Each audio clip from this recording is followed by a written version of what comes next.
গাব ছাগল হতে 4 মাস 5 মাস অবস্থায় দেওয়া যাবে, কোনো সমস্যা নেই। ছাগল কয়টা? আমার ছাগল তো আছে সরকার, এটা জনগণের জন্য বিনামূল্যে। কাশি হাঁপানি 3টা রোগের কাজ হলো তো শীতেই বেশি দেখা যায়। এটা সর্দি কাশি হাঁপানি, এটাকে পিপিআর রোগ বলে। চামড়ার নিচে ছাগলগুলো পাচ্ছি প্রচুর পরিমাণে, প্রত্যেকটা বাড়িতে 2 4 5টা 10টা, এমনও কি আমি 15টা ছাগল। কয়টা ছাগল?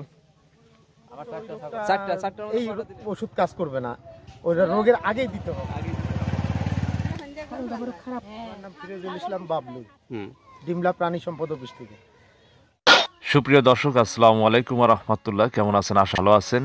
দেশ ও প্রবাসে যে যেখান থেকে আজকের এই ভিডিওটি দেখছেন, আপনাদের সকলকে জানাচ্ছি অন্তরিক কৃষকের কথা ইউটিউব চ্যানেলের পক্ষ থেকে শুভেচ্ছা অভিনন্দন। আজকের এই ভিডিওটি খুবই গুরুত্বপূর্ণ। দর্শক, আপনারা যারা ছাগল পালন করেন কিংবা করতে চাচ্ছেন, আপনারা যদি না শিখেন, না জানেন, না বুঝেন, তাহলে কিন্তু আপনাদের ছাগলের জন্য অনেকটাই সমস্যা হবে।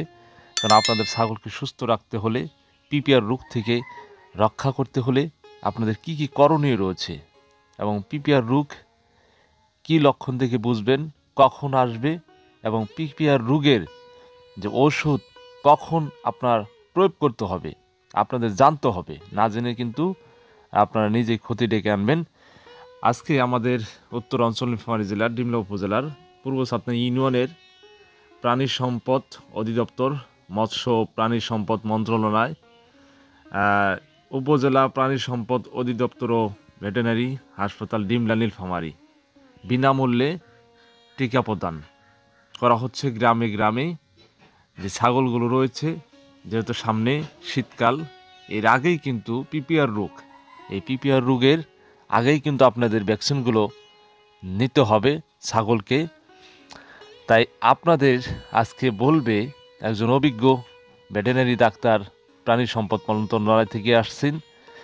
এই ভাই আপনাদেরকে সম্পূর্ণ কথাগুলি বলবে কখন কি করবেন ছাগলের জন্য পিপিআর রোগ থেকে রক্ষা করতে। তাহলে চলুন দেখে আসি এবং শুনে আসি আজকের এই ছাগলের পিপিআর রোগ থেকে আমাদের ছাগলকে রক্ষা করব কিভাবে।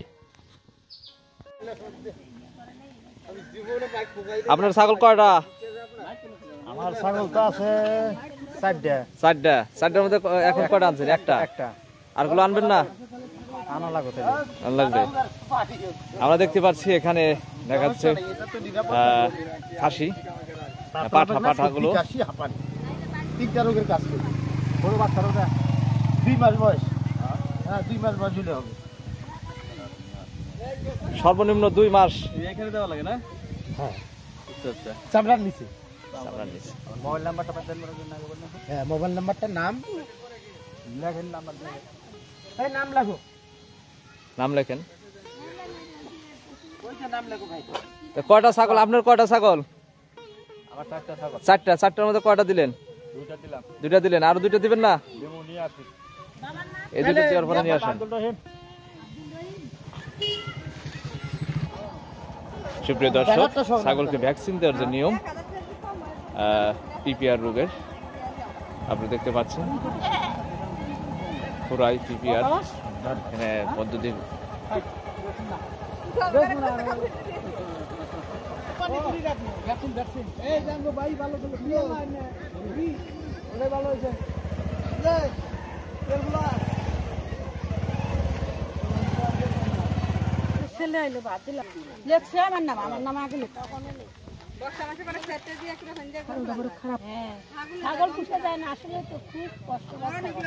বইটার জন্য না ভাই, এক্সপিরিয়েন্সের দরকার আছে সবগুলো। 10টা। প্রচুর ছাগল আসতেছে সকাল থেকে, যেহেতু বিনামূল্যে খুবই ভালো একটি ভ্যাকসিন। গ্রামের আমাদের তিস্তাবর্তী এলাকা, এখানে 90% পরিবারে কিন্তু ছাগল লালন পালন করে থাকে। চামড়ার নিচে এই যে ধরলাম, এই যে নিয়ম দেখেন, পদ্ধতি দেখেন। এই চামড়ার নিচে সামান্য একটু হলো না।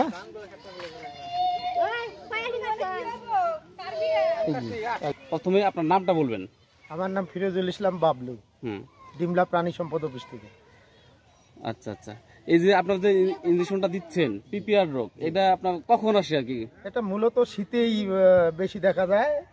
এটা সর্দি কাশি হাঁপানি, এটাকে পিপিআর রোগ বলে। এটা 6 মাস অন্তর আমরা ভ্যাকসিনটা করে থাকি সরকারিভাবে।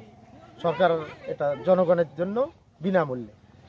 আচ্ছা আচ্ছা, মানে এখন কোনো টাকা দিচ্ছেন না? না না, আর যখন রোগটা আসে, রোগ আসার আগে আপনার টিকা দিচ্ছেন? হ্যাঁ, রোগ আসার আগে, এটা মানে রোগ আসার আগেই এটা নির্মূল করা, যাতে না আসতে পারে। আচ্ছা আচ্ছা, এই রোগের লক্ষণটা কি?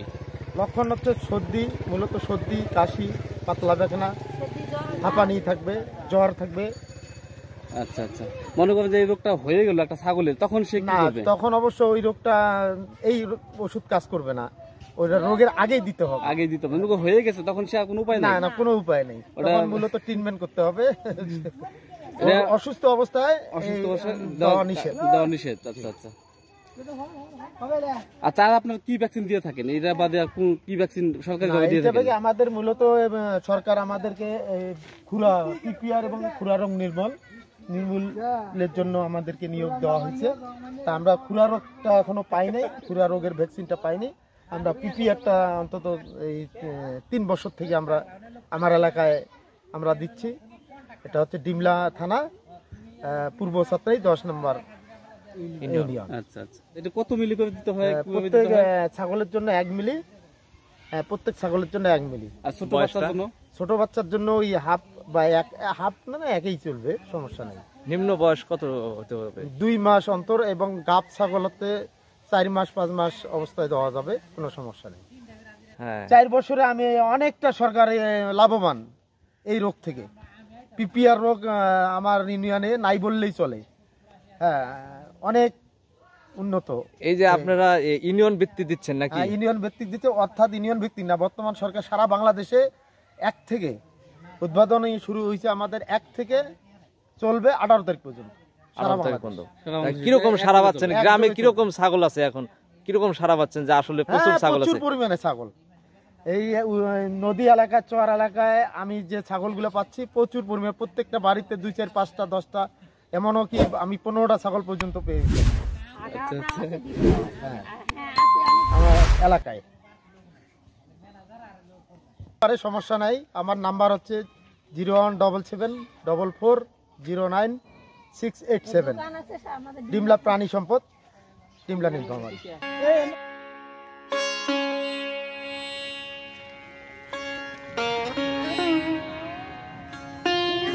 এটা ডাক্তার নিয়ে এসে, হ্যাঁ ডাক্তার নিয়ে এসে এখানে পানি, এটা কিন্তু হ্যাঁ হ্যাঁ, এটা ইয়ে করে দিলে হবে। এই সিরিজ দিয়ে বাইর করে দিবে। নাম কি? আমি রিসেন 747776।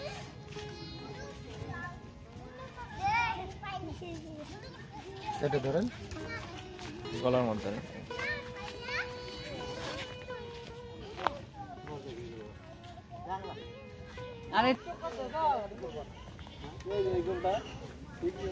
সুপ্রিয় দর্শক, আমাদের উত্তর অঞ্চলে নীলফামারী জেলার ডিমলা উপজেলার পূর্ব সাতনাই ইউনিয়নের তিস্তাবর্তী এই অঞ্চলে প্রতিটি পরিবারে মিনিমাম 90% পরিবার তারা কিন্তু ছাগলগুলো লালন পালন করে। কেননা ছাগল লালন পালন করতে কোনো খরচ লাগে না, বিনা খরচেও ছাগল লালন পালন করা যায় যদি আপনি পালতে পারেন। ছাগলের খাদ্য কি? কাঁচা ঘাস, আইল বাতরের, এবং দেখা যায় যে ধানের কুড়া পানি, আবার গাছের পাতা, কাঠলের পাতা, বিভিন্ন ধরনের পাতাগুলোই কিন্তু দিয়ে ছাগল লালন পালন করা যায়। তাই ছাগল লালন পালন করতে পারলে লাভবান হতে পারবেন। ছাগল লালন পালন করতে মা বোনেরা তারা কিন্তু অতি সহজে ছাগলগুলো লালন পালন করতে পারে। আপনার বেকার না থেকে আপনাদের বাড়িতে ছাগল কিনে রাখবেন, 1টি 2টি, এভাবে লালন পালন করবেন। দেখা যায় বছর শেষে একটি ভালো একটা অ্যামাউন্ট পাওয়া যায়, ছাগলের বাচ্চা পাওয়া যায়। আমাদের উত্তর অঞ্চলে তিস্তাবর্তী অঞ্চল, এই তিস্তা নদীর ভাঙনের পরেও কিন্তু মানুষ হতাশ হয়ে পড়ে নাই। প্রতিটা পরিবারেই দেখবেন যে গরু, ছাগল, হাঁস, মুরগি সকলেই লালন পালন করে, এই দিয়ে তাদের দিন চলছে। তাদের জায়গা জমি সব নদীতে বিলীন হয়ে আছে, কিছুদিন আগে বন্যা হয়ে গেছে। তাই সরকারের উদ্যোগে বিনামূল্যে টিকা প্রদানের কর্মসূচি, প্রতিটি গ্রামে গ্রামে যেয়ে কিন্তু তারা টিকা দিচ্ছে বিনামূল্যে পিপিআর রোগের। তাই অভিজ্ঞ একজন ডাক্তার আপনাদেরকে সম্পূর্ণ কথাগুলোই বলল। আপনারা যদি এভাবে আগে থেকেই পদক্ষেপ নেন ভ্যাকসিনগুলো প্রয়োগ করেন, অবশ্যই আপনাদের ছাগলগুলো ভালো থাকবে, সুস্থ থাকবে।